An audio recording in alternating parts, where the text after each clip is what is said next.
Mr. Q lagi-lagi mengeluarkan pernyataan analisisnya yang sangat tajam mengenai hubungan Surya Paloh dan Pak Jokowi. Katanya, Surya Paloh selama ini adalah menjalankan daripada skenario Pak Jokowi, termasuk mencalonkan Anies, termasuk memasukkan PKB di dalamnya. Wow, saya itu menemukan di TikTok, jangan main-main dengan tukang kayu. Karena pembuat catur itu adalah tukang kayu, saudara. Pembuat kursi itu adalah tukang kayu, saudara. Bukankah kalian berebut kursi? Coba kita dengarkan sama-sama. Dan ini membuat riuh di televisi ya. Dan Nasdem tidak bisa ngapa-ngapain. Ada perwakilannya Syahroni di sana. Jangan. Anda jangan bantah pernyataan ini, kata Mr. Q itu. Coba kita dengarkan, rasional atau tidak yang diucapkan oleh M. Kodari ini ya. Kemudian ada AHY cerita SBY bersyukur Demokrat kembali ke pemerintahan sesudah 9 tahun. Nah, kalau ini pas kembali setelah sempat oposisi. Ya, ini bagian dari dinamika yang terjadi di kamar ini ya, koalisi pemilu itu ternyata berdampak pada kamar koalisi pemerintahan.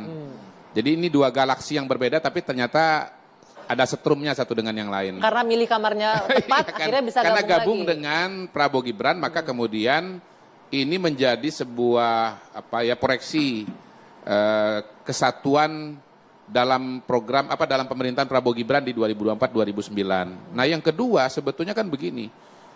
Partai Demokrat ini mau masuk sudah dari lama, tetapi kan terganjal oleh PDI Perjuangan, khususnya Ibu Mega. Dengan perkembangan sekarang, maka ya Bu Meganya setuju nggak setuju, ya Demokrat masuk gitu. Bahkan dalam konteks ini menurut saya Demokrat telah menjadi sebuah solusi atau substitusi seandainya PDI Perjuangan betul-betul meninggalkan pemerintahan Pak Jokowi, katakanlah dalam waktu 6-7 bulan ke depan. Yang agak pasti itu adalah tahun 2024-2029 kayaknya PDI Perjuangan akan oposisi. Tetapi kalau kita bicara dari sekarang sampai dengan Oktober 2024, ini masih kata teman saya orang Madura, pepti-pepti gitu ya, pepti-pepti gitu ya. Jadi 50-50. Bisa tetap di dalam, bisa juga di luar. Kata teman saya kalau orang Madura tuh 60-40 juga pepti-pepti juga. Oke. Nah, tapi kalau Nasdem ya, Nasdem itu pasti akan tetap bersama dengan Pak Jokowi. Cara melihatnya begini, jangan melihat kamar. Kok Anda hakul yakin begitu? Ini orang Nasdem sendiri bilang 50-50 loh. Partai Nasdem itu kalau dia betul-betul cabut dan keluar dari pemerintahan, betul-betul oposisi, maka satu menteri yang ada ini dia tarik. Nah, tinggal satu pun tetap dia bertahan di situ. Jadi Partai Nasdem ini sesungguhnya kalau bicara adalah partai yang paling setia. Udah tinggal satu, tetap ada di dalam. Benar yang dikatakan Bang Roni kan tadi begitu. Iya, itu karena betul. Saya sedang memperkuat apa yang disampaikan oleh Bang Roni bahwa Partai Nasdem itu sesungguhnya adalah tetap bagian dari Pak Jokowi. Nah, Pak Surya Paloh ini kan kata Bang Yandra ini penting sekali jadi kunci kan. Karena memang bahkan PKB pun Caimin itu jadi cawapres itu sebetulnya skenarionya dari Bang Surya Paloh. Dan jangan-jangan hasil pertemuan pada bulan Desember atau bulan Januari itu gitu loh. Kenapa bukan AHY yang jadi wakilnya? Karena kalau AHY yang jadi wakilnya Anies, ini betul-betul gerakan perubahan kuat sekali, dua-duanya tokoh perubahan. Tapi kalau Anies perubahan digabung dengan Caimin yang koalisi pemerintahan, ini jadinya agak lemah ini. Dan jadi basisnya Anies dengan basisnya Muhaimin itu kan sangat berbeda. Maka kalau dicampur, ini sampai kapanpun nggak pernah nyampur. Jadi menurut saya ini sebetulnya skenario Pak Jokowi yang dijalankan oleh Surya Paloh. Begitu kalau menurut saya. Wah, ini baru. Ini tunggu.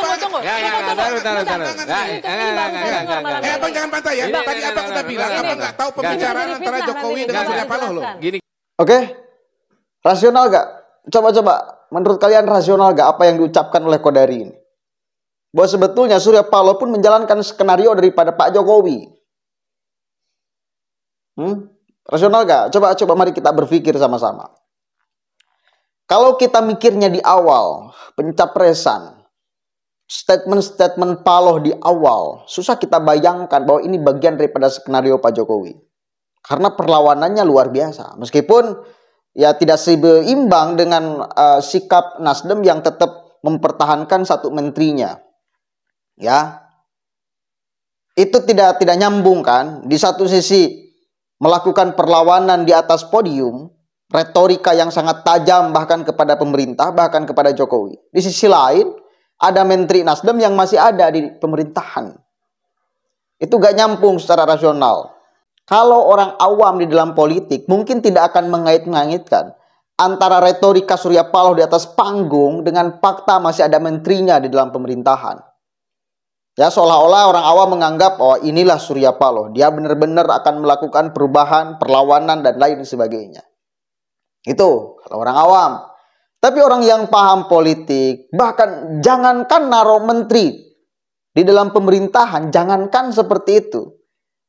Kode aja, isyarat aja, itu menjadi simbol kuat bahwa orang ini seperti apa di dalam keterlibatannya urusan politik. Lalu, kalau kita lihat endingnya sekarang. Endingnya nih, cerita di awal, riuh gemuruh Nasdem, heroik, di atas panggung Pak Surya Paloh, tapi masih naruh menterinya di dalam pemerintahan. Nah, di endingnya Surya Paloh dalam masa-masa penghitungan, ketika tim Amis lagi bekerja sangat serius mengidentifikasi yang dianggap kecurangan, menghantam KPU dan Bawaslu sebagai penyelenggara pemilu, tiba-tiba Surya Paloh datang ke istana, bertemu dengan presiden. Sengaja dipublis, sengaja dipublis, dan sengaja dirahasiakan apa yang mereka bicarakan. Orang Nasdem bisa berkata bahwa itu adalah silaturahmi biasa. Orang politik, pengamat politik tentu akan melihat itu sesuatu yang luar biasa. Bukan ecek-ecek, saudara. Pertemuan Surya Paloh dengan Pak Jokowi itu, bagi saya, di belakangnya menyimpan fakta bahwa memang Surya Paloh jangan-jangan seperti apa yang diucapkan oleh Kodari. Bahwa dia adalah kuda putih Pak Jokowi, kalau dikatakan kuda putih. Bahwa dia memang membangun skenario dari awal dengan Pak Jokowi untuk mengakomodir orang seperti Anies Baswedan. Tetapi jangan sampai terlalu kuat dia bangun citranya. Lemahkanlah narasi perubahannya. Ambillah AHY, ambil Caimin sebagai dari perwakilan pemerintah, koalisi pemerintah. Akhirnya apa yang terjadi? Koalisi perubahan hanya sebatas nama saja dan hanya sebatas retorika saja, hanya sebatas slogan ketika pilpres saja, padahal tidak sejati-jatinya seperti itu. Karena hati Surya Paloh masih terikat kuat dengan Pak Jokowi dan masih setia dengan Pak Jokowi. Rasional gak kira-kira ini? Hah? Ini rasional gak? Atau lebih kasarnya, kalau kasar-kasarnya, ini kompetisi dulu, oke? Silakan Pak Paloh, Anda perjuangkan Anies Baswedan. Saya akan perjuangkan calon yang didukung oleh saya. Tapi yang menang mesti merapat. Misal, Anda yang menang Pak Paloh, maka koalisi pemerintahan Indonesia Maju akan merapat ke Anda. Tapi bila kita yang menang, bila orang yang didukung oleh kita yang menang, maka Anda harus kembali lagi ke rumah. Atau ada komitmen seperti itu.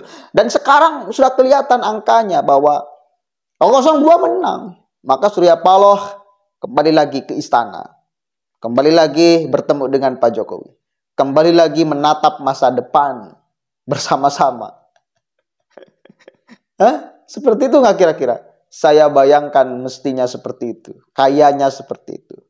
Dan PKB sebentar lagi juga akan mengikuti langkah Nasdem.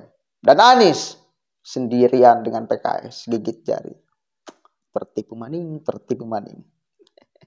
Udahlah, kita tetap berada di jalur perubahan. Silahkan Pak Anies ya. Lanjutkan perubahannya Pak Anies, mudah-mudahan sukses.